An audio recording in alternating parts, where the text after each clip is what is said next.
Joe Flacco and the Cleveland Browns led off Week 17 with the W. More on that game, more on what Joe Flacco is doing with those Cleveland Browns, and making picks for Week 17 right now. NFL analyst Brian Peacock and former NFL scout Matt Williamson bring you expert NFL analysis every day in less than 30 minutes. Get an inside look into the NFL on the field and in the front office. With elite breakdowns, next-level analysis, and in-depth information only for the real NFL fans. This is Peacock and Williamson, and it starts now.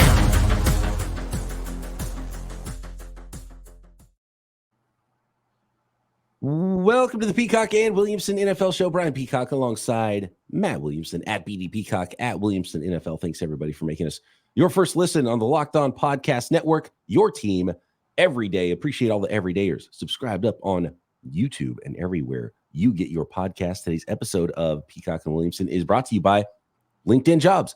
LinkedIn Jobs helps you find the qualified candidates you want to talk to faster. Post your job for free at linkedin.com/LockedOnNFL. That's linkedin.com/LockedOnNFL to post your job for free.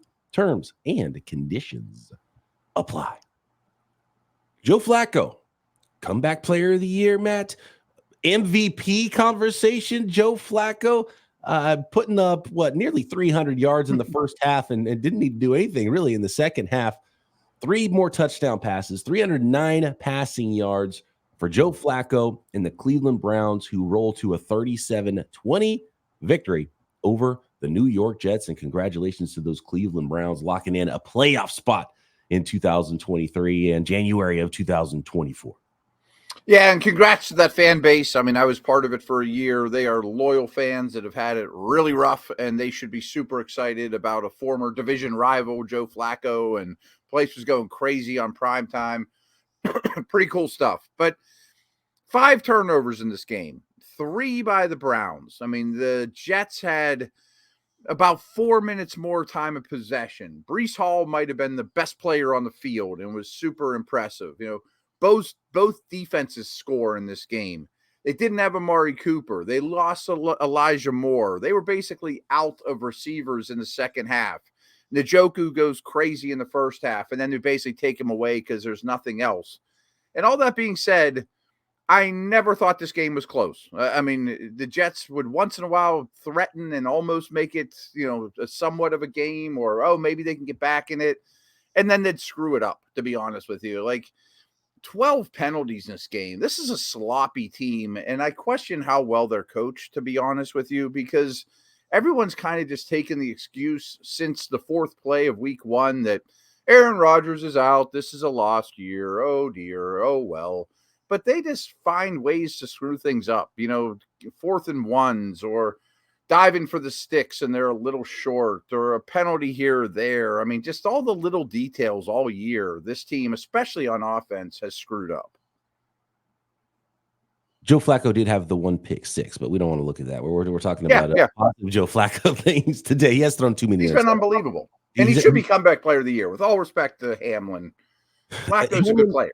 Hamlin, by just being active and being on the field for a snap, locks that up. So that I think that's done. But Joe Flacco should be in the conversation for sure with what he's done here. But it points to the coaching.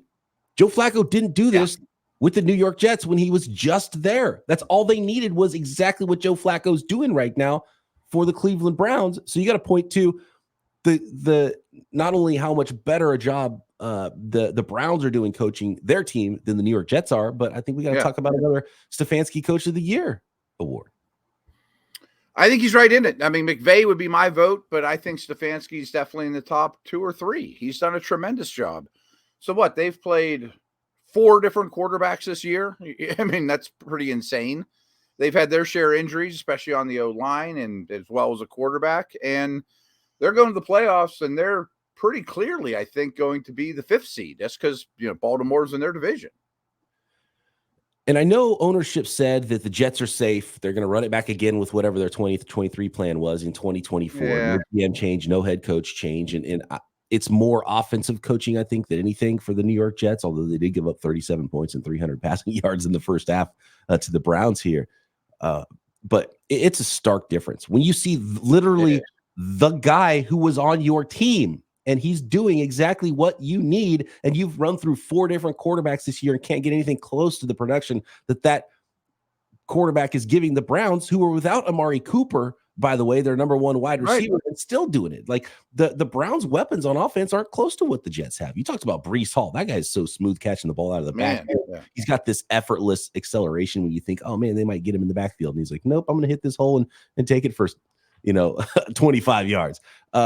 And he's phenomenal to watch. Garrett Wilson is a star and should be lighting things up and winning your fantasy championships right now. But he's 5 for 50 yards because they don't have good offensive coordinating, and they don't have a good quarterback going on for the Jets. And so when you look at through that lens as well, and it's just it has to be maddening if you're a Jets fan watching Joe Flacco do that to you in primetime. Yeah, and then on the other side of the ball, zero ability to go downfield with the football, which partially is because they couldn't block the Browns front, namely Myles Garrett, but others as well. But I'm sitting there watching it, and I didn't study every snap, and I was doing some work while I was watching. But still, I paid a great deal of attention to Becton versus Garrett, and they never helped them. Can't we at least help the left tackle who's getting smoked play again with a double team here and there on 3rd and 8, and maybe throw the ball down the field to Wilson? And Simeon's 1 interception was in great part due to, and it doesn't show up in the stat book, but due to Myles Garrett. And that's a tough one too. You're like, okay, can you give your team a chance? Help your guys out a little bit. Yeah, bring an extra offensive lineman on the field, put a fullback on them, put 2 tight ends at Garrett's side, whatever. I mean, just don't keep doing the same things over and over. I threw one thing I wanted to ask you about too. I mean, this is really getting ahead of ourselves, but back in the when Ryan and I were doing Locked On Dynasty, which looks like he's done, obviously. Breeland Hall is like the 2nd highest valued running back in Dynasty, right behind Bijan. I think he might be a top half of the 1st round redraft pick next year. I don't know how many running backs I'd take over him next year. And even if he's not, I think he's just a savvy pick if he does get to the end of the 1st round. Like he's exactly what you're looking for, someone who could just be a all the receptions. Yeah, like an Aaron Rodgers led offense. That's a lot more next year, potentially. I mean, that's how good I think he is, Yeah, I mean, he's up there. He's in that conversation for sure. Yeah. It was really cool after the game when Joe Flacco was making his rounds and dapping up all the players and a lot of Jets players, and specifically CJ Mosley, and those guys played together with the rival Ravens, and something you hear most of the conversation on the camera post game, and it was something like CJ Mosley telling Flacco, "Man, it's crazy that the Cleveland Browns fans are chanting Joe Flacco." Yeah. I mean, I don't know much to add to it, but he was a Jet not long ago. Those are all his buddies, I mean, so pretty cool environment. Are the Browns a contender? I mean, a contender. Well, look, they have the defense to do it. If Joe Flacco's playing like he has, then they have to be a contender. Absolutely. And they're 11-5 record, and their record since Joe Flacco showed up would show that to you. Are they better than the Ravens? Are they better than the Chiefs? They've been playing better than the Chiefs right now. Mm-hmm. I mean, I don't think they're better than the Ravens, but the rest of the AFC minus the Bills, I think they're in the conversation with. Maybe I'll change my tune on Miami. They can do some things. Now they're going to have to do it on the road a lot because they're going to be the 5 seed because they're not going to win their division, very likely. That's going to be a little bit more difficult. But yeah, they're a contender. They're not. And to be honest with you, in the AFC, the Ravens are the only one that I would say has a better chance than the Cleveland Browns right now. The Browns are in that next tier of teams where they could do it, Bills, Dolphins, but contenders, but work to do. A lot of work to do. Yeah. And one thing about their defense, it is very, very good at all levels, but their splits at home are way better than on the road. And that's been a theme for a while now, and they probably won't be hosting games. Right. Yeah. So very similar conversation. We talked about the Miami Dolphins in that vein. So Cowboys, Dolphins, and probably the Browns deserve to be in that conversation. The teams that need the highest seed the most, I think, in either conference. No, I tend to agree with you. All right, next, let's take a look at the rest of the Week 17 schedule, make some picks. There's some big games with playoff implications, including the Pittsburgh Steelers and the Seattle Seahawks and the Cincinnati Bengals versus the Kansas City Chiefs next. Today's episode is brought to you by LinkedIn Jobs. With when your small business is hiring, and for any small business out there, you want to have as many top tier candidates as possible to interview and hire. You don't have the ton of resources, right? So you want to make sure you go to the right place, which is LinkedIn Jobs. LinkedIn Jobs has the tools to help you find the right professionals for your team faster and for free. And we're talking about professionals. How about the place that has 1 billion professionals? It makes it the place to hire. LinkedIn isn't just some other job board. It's a vast network at LinkedIn. Hiring is easy when you have that many quality candidates. So easy, in fact, that 86% of small businesses get a qualified candidate within 24 hours. They even have a new feature at LinkedIn Jobs that helps you write job descriptions, making the process even easier and quicker. So post your job for free at linkedin.com/LockedOnNFL. That's linkedin.com/LockedOnNFL to post your job for free. Terms and conditions apply. A couple of big games to get to here. And if you want to see our picks on our six-pack from Thursday's six-pack of picks, go check that out. We talked Lions, Cowboys, 49ers, Commanders, Dolphins, Ravens, Chargers, Broncos, Saints, Bucks, Pats, Bills, and made our picks for those. And I believe we did both pick the Browns for the Thursday nighter. So good job there, Matt. When I saw Amari wasn't going to play, I almost threw a couple bucks on Jets plus 7.5. I'm glad I did not. But hey, Joe Flacco's all they need. He's instant offense. It doesn't matter who's passing the ball for the Cleveland Browns when you got Joe Flacco, Super Bowl champion out there. By the way, not completely different team, obviously, but as far as if you're looking at team building, the Browns plus the champion Ravens from 10 years ago, that's how you build it, right? Yeah, it's kind of the build, yeah. They weren't built around the quarterback. They were built around the defense and got good quarterback play and had enough playmakers on the offensive side of the ball to, help a defensive-led organization to a Super Bowl championship. Yeah, Cooper and Njoku and those guys are good enough to move the ball down the field, Anquan Boldin was on that team. He made a couple special plays in the Super Bowl as well. Can the Cleveland Browns pull that off? Interesting. I don't think it's crazy talk. Yeah, and it's funny because the Ravens are actually the team most in their way too. True. How about I'm going to start with the Arizona Cardinals here because some breaking news before we started recording is that Hollywood Brown is getting shut down and he is an impending free agent. So we may have seen the last of Hollywood Brown as an Arizona Cardinal. And the Cardinals are going to be at the Philadelphia Eagles. The Philadelphia Eagles are trying to sew up the 2 seed, at least in the NFC. They've got some work to do with the Lions. And in fact, the Lions and Cowboys are going to have something to say about that as well. It's the 3-12 Cardinals at the 11-4 Eagles. Eagles still have a chance at the 1 seed as well, depending on what the 49ers do. 12-point favorites at home are those Philadelphia Eagles against the Hollywood Brownless Arizona Cardinals. I'm going to take the points here. I'm not real confident with how the Eagles are playing, especially in the back seven of their defense. Hurts seems a little bit off. I have very little faith in the Cardinals defense. I just think they're lacking talent, and that's going to be an offseason job, is just load that side of the ball with talent. But I do think the offense, even without Brown, has been pretty darn good with Kyler Murray back. I mean, I think he's a top 10 to 12 quarterback in the league, something like that. But my big thing here is, yes, the Eagles could erupt and win this game 40-0. I mean, that's in the cards, possibly. Cards. I didn't mean to do that. But, hey, I'll pretend like I did. But I also think, the head coach of Arizona was a coordinator in Philly. Like, he knows these guys. Oh, that's a great angle that I wasn't thinking about. When I saw this game, the only thing I thought about was the Cardinals need to lose it and the Eagles need to win it. And so true. It probably means it's gonna be the opposite because the NFL is just chaos. But that is a coaching advantage for the Arizona Cardinals. Absolutely is. Real quick, remember the beginning of the year, the Cardinals kind of started hot. Well, they played the Giants, Commanders, and Dallas, teams that he knew really well. Yeah. Uh-huh. Very interesting. And so I'm gonna give up the points. I'm gonna take the Philadelphia Eagles. Okay. A, because they're at home.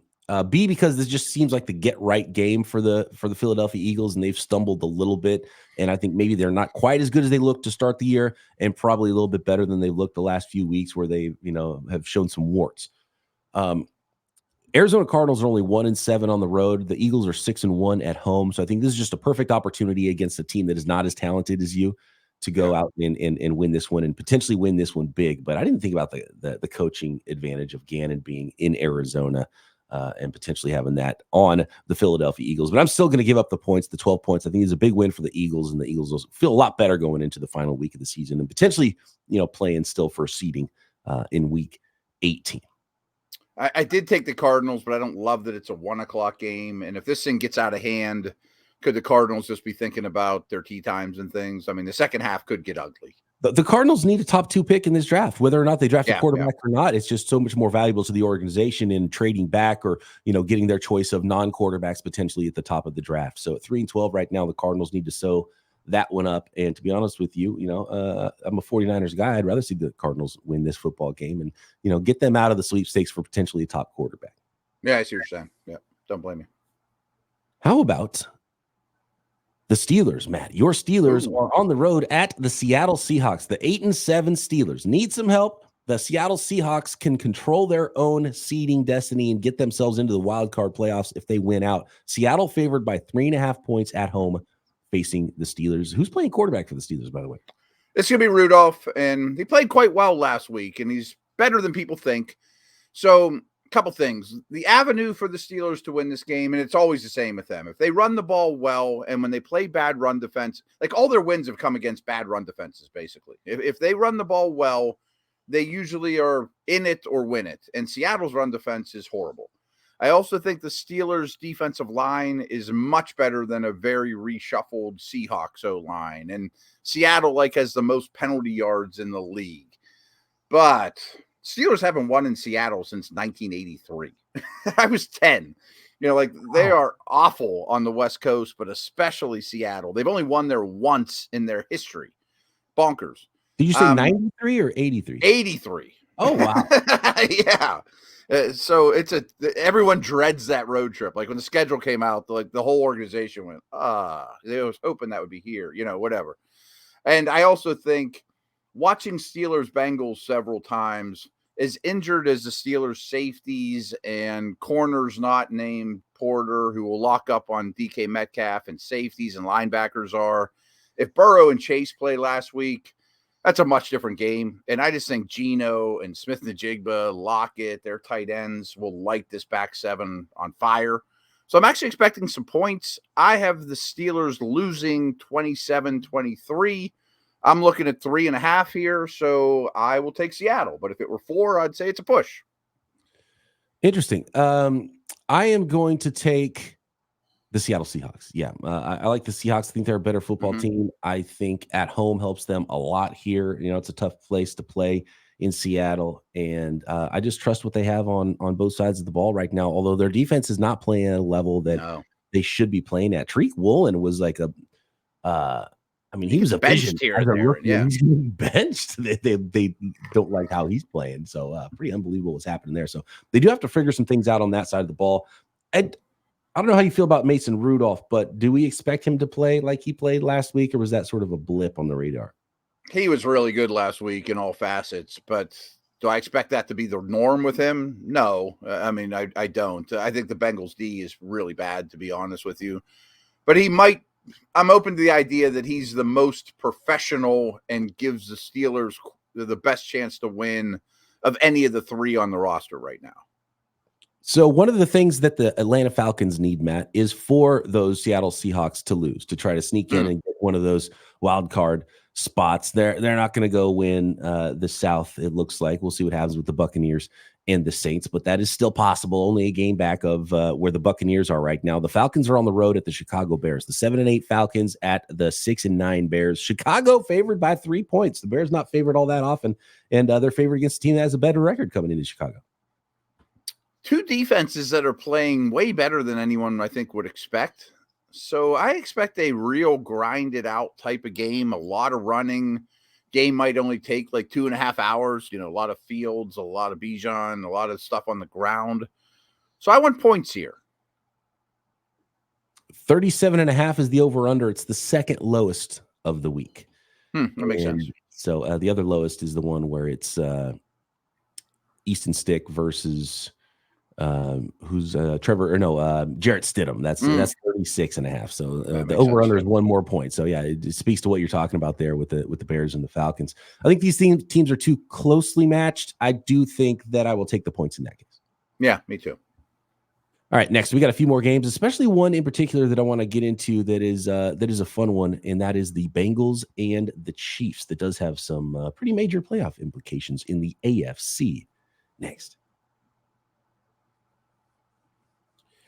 Today's episode of Peacock and Williamson is brought to you by DoorDash. When I think of football, I think of food. So when the game goes to timeout, it's ordering time with DoorDash. Halftime, yeah, you got it. That's time to order. And whenever the game clock stops, think DoorDash and get your football watch party favorites when you need them. And even if maybe you got the burgers on the grill and you just need some buns, you can find grocery, retail, all your favorite restaurants at DoorDash. Order pizza, wings, soda, burgers. For me, how about Super Duper Burger? It's not the most popular burger chain around, but it's my favorite if you're in the San Francisco area. I know we got Primanti's over there for you, Matt, in Pittsburgh. So DoorDash when you think of football and get that watch party right. And get 50% off up to $10 value when you spend $15 or more on your first order when you download the DoorDash app and enter code LOCKED23. Subject to change, terms apply. Don't forget, use code LOCKED23 for 50% off up to $10 value on your first order when you download the DoorDash app and spend $15 or more. Subject to change, terms apply. Today's episode of Peacock and Williamson is also brought to you by FanDuel, America's #1 sportsbook. As the weather gets colder, the NFL offers stay hot on FanDuel. Right now, new customers get $150 in bonus bets with any winning $5 money line bet. That's $150 if your team wins. So if you've been thinking about joining FanDuel, there's no better time to get in on the action. Maybe you want to throw a few bucks at Flacco for MVP of the NFL or your Super Bowl favorite, or draft props if your team is in that zone right now of the NFL season. NBA, NHL, motorsports, combat sports, you name it, you can find it. Snooker at FanDuel.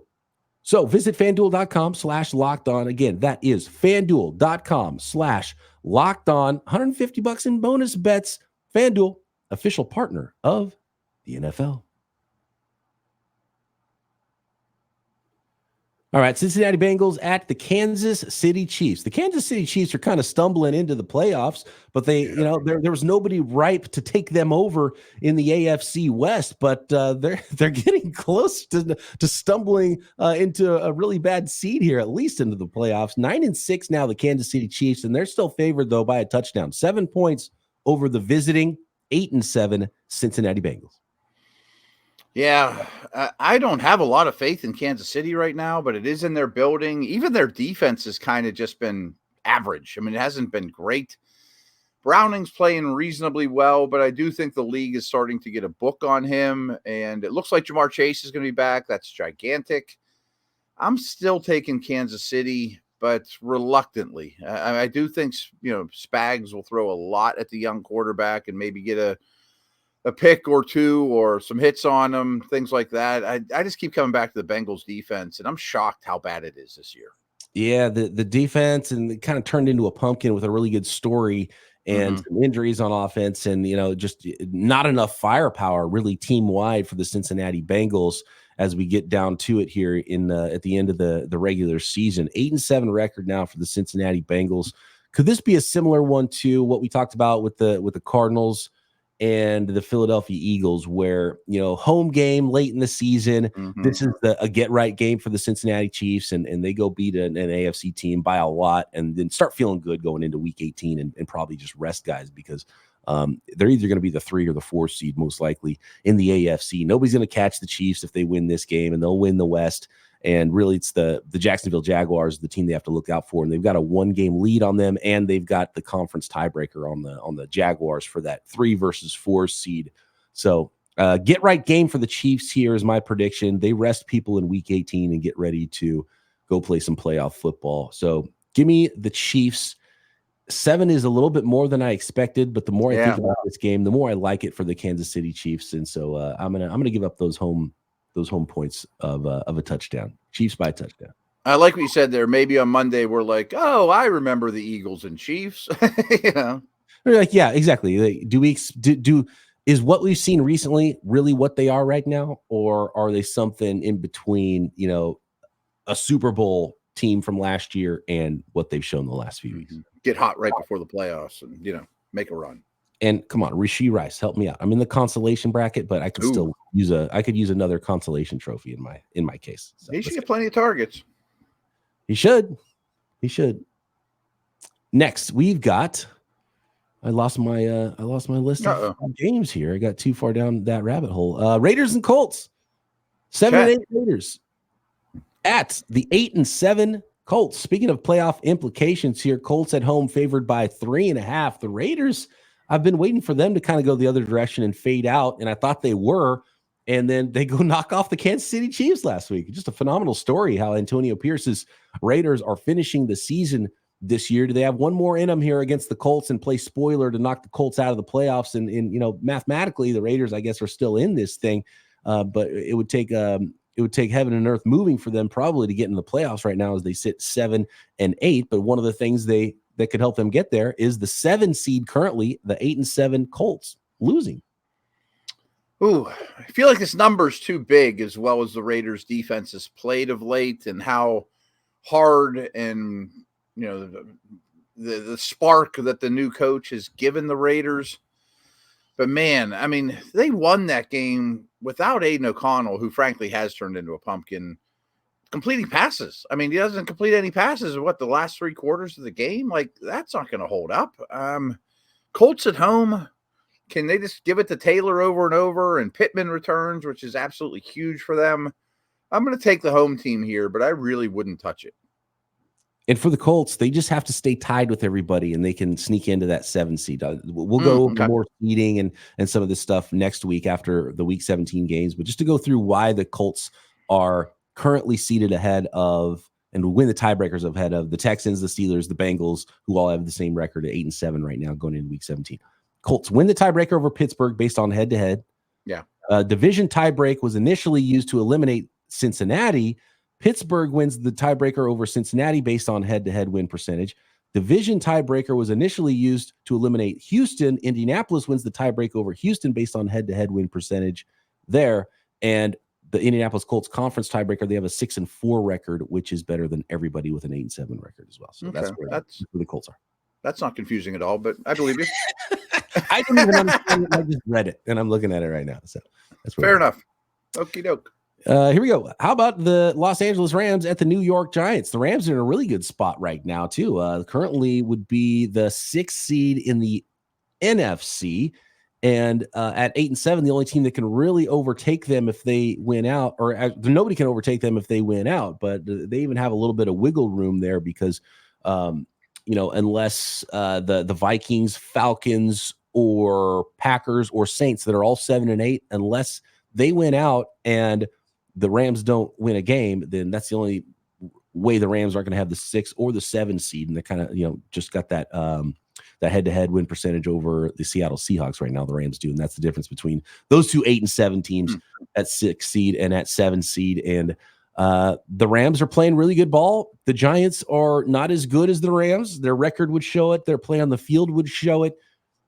Is this 5.5 pointer though for the Rams on the road at the New York Giants? Rams by 5.5.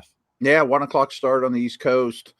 I do think Tyrod Taylor makes them a much more respectable organization that can hang with teams, and he's an NFL quarterback. I can't pick against the Rams right now, though. I just think their firepower and the way Stafford's playing, and I mentioned McVay would be my coach of the year, and the defense has been pieced together pretty well. I think the Rams are quite good and probably should be favored by like 8.5 in this game. I'm going home dog in this one. I haven't had enough home dog opportunities recently, and I'm going to take it with the Giants because no other reason than long trip east. The Rams, while they're playing really good ball, are not as wholly talented as what that would show you. And if they get some professional quarterback play, the New York Giants from Tyrod Taylor, they can keep this one at least somewhat close. So I'm going to take the points with the New York Giants, mostly on a hunch here, because I think the Rams are just a little short. Okay. In the grand scheme. But Stafford's playing phenomenal football. Right? Oh, man. We've got the Carolina Panthers at the Jacksonville Jaguars. Jaguars, speaking of teams that are stumbling toward the playoffs, the Jags are favored by 6 points over those Carolina Panthers. And Jags got some work to do because there are some teams nipping on their heels, namely the Houston Texans and the Indianapolis Colts. And you want to win that division right now because none of the other teams are guaranteed a wild card spot, especially if they're losing football games. Stumbling's kind for where the Jags are right now. And I assume Lawrence isn't going to play. And the reason I say that is they grab Matt Barkley off someone's practice squad or whatever. I mean, teams usually tell you early in the week when they make a move like that they don't expect their guy to go. They have a lot of O-line injuries. I don't like how the defense is playing. They don't run the ball at all. And I'm not saying Carolina is good, but I'll take the points here. You know, they have no reason to lose. It doesn't do them any good, unlike the Cardinals or whomever. And I think Bryce Young has looked at the best he has all season.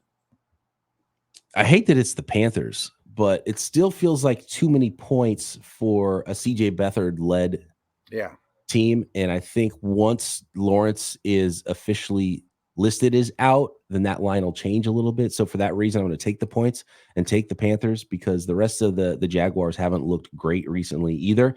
But Trevor Lawrence, I mean, he's got the shoulder sprain. He still should be probably out because of a high ankle sprain that he suffered, 3 weeks ago. And that's a 4 to 6 week injury. And then he had a concussion on top of that. And they're trying to get him a playoff spot. And if you ask him, he's going to say, I'm good. I could go play. So don't even ask him. Like, sit him out.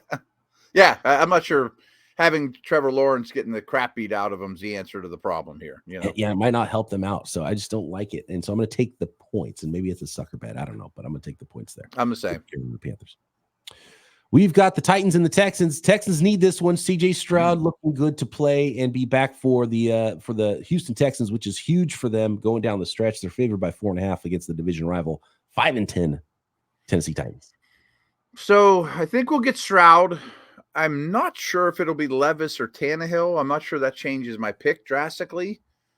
I think Tennessee's offense has been rather decent lately. Vrabel's teams aren't going to hang it up and go home early. I'm still picking against them, though. I think Stroud makes that big of a difference. I think so, too. I love what the Texans are playing for. I love where they're at here. They're at home.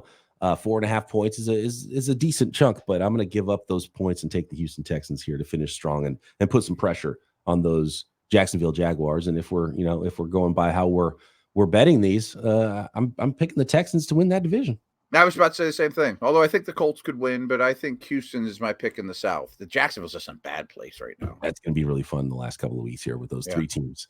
Last one here, Monday nighter. It is the Green Bay Packers at 7-8. They are at the 7-8 Minnesota Vikings. They would both need some help, but clearly one of these teams is going to be out, and one of these teams is going to be crossing their fingers going into Week 18 if they win this Monday nighter. Minnesota favored at home by 1.